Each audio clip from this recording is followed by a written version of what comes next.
Sir उसके बाद आपकी फिल्म आती है सनम तेरी कसम।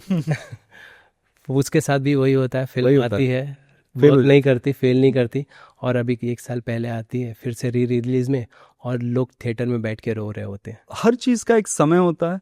मुझे लगता है कि ये साल 2025 का सनम तेरी कसम के री रिलीज के बाद सयारा आई, 5 या 6 महीने के बाद। Same themes, the themes are very similar, and like a tragic romance, and people have lapped it up. Sayara is like a massive blockbuster hit, with both the young actors doing so fantastically in it, with Mohit doing such a fantastic job. And so when it's like, this is the year for the audience wanting romance, old school, wanting, we don't want to see action anymore. We want to see लोगों के तार जुड़ते हुए हमको देखना है कि वो तार कैसे जुड़ते हैं, क्योंकि हमारे तार जुड़ते हैं और आप हमको दिखा नहीं रहे लोगों के तार जुड़ते हुए, राइट? ऑडियंस ये कह रही है ना. So that is why at that time in 2000 and I think 16, when we came out with Sanam Teri Kasam, it was a very different time and people were not really engaged with a romantic, there were comedies happening a lot, there was a lot of action happening, there were lots of South films that were being dubbed और हम लोग उनको देख रहे थे, जी पर बहुत देख रहे थे, साउथ की बहुत सारी एक्शन फिल्में देख रहे थे हिंदी में डब करके. उस वक्त वो समय नहीं था और अब वो समय है, और सनम तेरी कसम. एंड देन मैं हमेशा ये सोचता हूँ कि कितनी सिमिलैरिटीज हैं सनम तेरी कसम और सयारा की दुनिया में. And so it's just the time, and the audience were ready for it. Now they weren't ready for it at that time. Right right. But sir मैं इसलिए वो बात कह रहा था कि फ़र्क इसलिए पड़ जाता है क्योंकि जैसे हर्षवर्धन राणे, वो अब उनके साथ आपने काम किया, किस तरह का क्राफ्ट होल्ड करते हैं, वो भी न्यू है, लेकिन जिस तरह से उन्हें अब जाकर उस सेम फिल्म जो अगर वो 6 साल पहले आई होती तो शायद उनके लाइफ के जो शाइन होता वो और होता, लोगों की नज़र और होती, तो वो एक दौर गैप आ जाता है सर, और अब जाकर उसी क्राफ्ट उसी काम के ऊपर अब जाकर तारीफ मिलती है. वो एक फ़र्क जो 6 साल का जो 7 साल का गैप हो जाता है, उसमें तो आर्टिस्ट रह गया ना सेम काम को. मैं उस चीज़ पे बात करना चाह रहा था. किस्मत, या किस्मत. आई मीन मैं इस चीज पर पूरी तरह से मेरा बिलीफ है कि आप अपनी तरफ से पूरी शिद्दत से काम करें और बस ये मनाएं कि आपकी किस्मत भी सही हो. क्योंकि अगर किस्मत में नहीं है तो नहीं होगा, और जब किस्मत में आएगा तभी होगा, तो अपने आप को ठीक रखना उस दौरान जब किस्मत आपका साथ नहीं देती. और बहुत टाइम ऐसे आते हैं जब किस्मत साथ नहीं देती, और मुझे लगता है हर्ष के साथ भी यही हुआ होगा, और यही हुआ. And but luckily he is been able to keep himself well, and now he's going to come out in a film very soon. I think मुझे लगता है शायद दिसंबर से पहले ही उसकी फिल्म आ जाएगी. बात हुई थी आप लोगों की after re release? Just on messages. Okay. On messages, yeah. Very happy. Very very happy. Right sir. Sir वही चीज़ है ना कि जैसे मैं यही बात कर रहा हूँ कि आर्टिस्ट कहते हैं जब वही क्राफ्ट है, वही सारी चीज़ें, प्रोजेक्ट आ रहा है, लोग नापसंद कर रहे हैं, जैसे आप रॉकेट सिंह की बात करें, वो फिल्म भी वर्क नहीं की, लेकिन OTT पे मुझे लगता है या उस पर उसका जो जिस तरह से स्ट्रीम की जाती है, मैं आज भी जब भी मौका मिलता है मैं बैठकर देखता हूँ, तो वो सारी चीज़ अगर थिएटर में जाती उसको वैल्यू मिलती तो उससे आर्टिस्ट की वैल्यू बढ़ती है ना सर? हाँ बिल्कुल बिल्कुल. या अगर मुझे लगता है कि अगर रॉकेट सिंह री रिलीज हो जाती है तो it will be a mega success, because so many people who've seen it have not seen it on the big screen. They've seen it on streaming, yeah. They've seen it on their laptops or their televisions or even their phones. They haven't seen it on a big screen.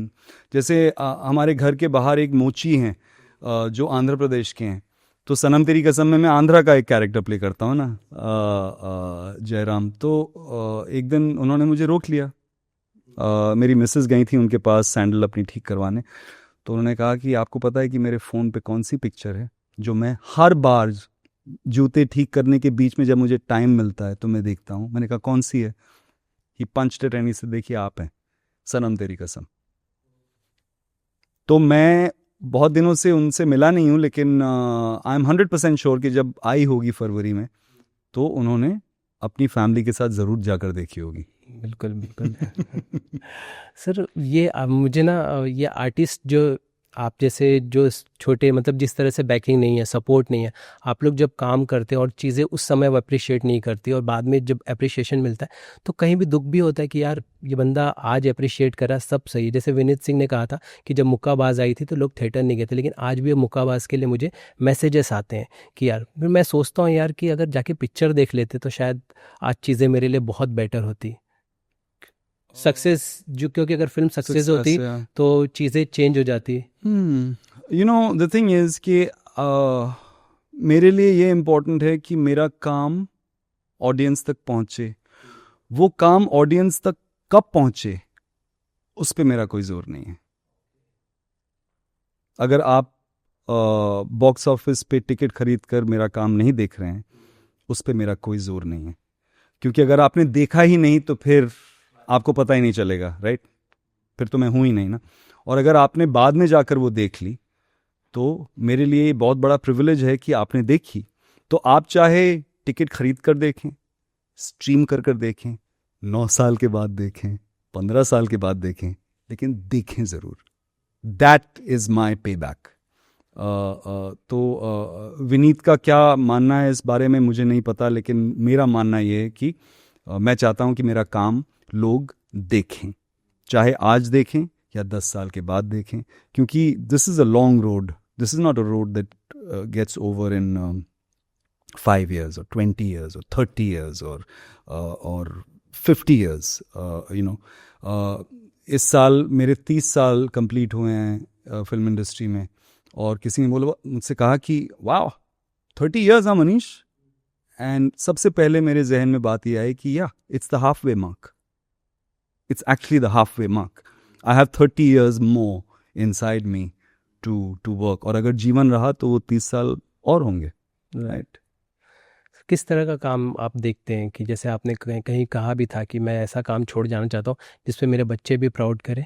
Of course, या I want to leave work way मेरे पोते पोतियाँ उस काम को देखें और बोलें कि दादाजी क्या काम करके गए हैं। जैसे I am sure Amjad Khan साहब के पोते पोतियाँ नाती उनका काम अब देखते हैं, शोले से लेकर जो एंड तक उन्होंने काम किया, और प्राण साहब का काम देखते होंगे, अमरीश जी का काम देखते होंगे, उनके फैमिली वाले, उनके बच्चे, उनके ग्रैंड किड्स, और वो they must feel so proud and I want that. That's what I want. अच्छा सर, सनम तेरी कसम की बात करी थी, कहाँ से वो लाते हो? इतना क्रूअल बाप कैसे बन गए आप? वो जहन में क्या आई कि डेफिनेटली आप वैसे नहीं हैं, लेकिन उस जब उस कैरेक्टर में गए वो कहाँ से इनपुट्स लिए आपने कि इतना कठोर तक जा रहा है? या वो एक्चुअली उस कठोरता के पहले जो इनपुट्स मैंने लिए वो आंध्रा का एक आदमी कैसे रहता होगा, वो इनपुट्स मैंने एक्चुअली चेंबूर में एक शादी का हॉल है माटुंगा एरिया में, जहाँ पर बहुत सारे हमारे साउथ के भाई बहन रहते हैं। तो वहाँ पर जैसे बीएमसी के शादी हॉल नहीं होते हर लोकेलिटी में, तो माटुंगा में एक है उस एरिया में, जहाँ पर चेंबूर से माटुंगा से साउथ इंडियन कपल्स आते हैं और शादी उनकी वहाँ होती है।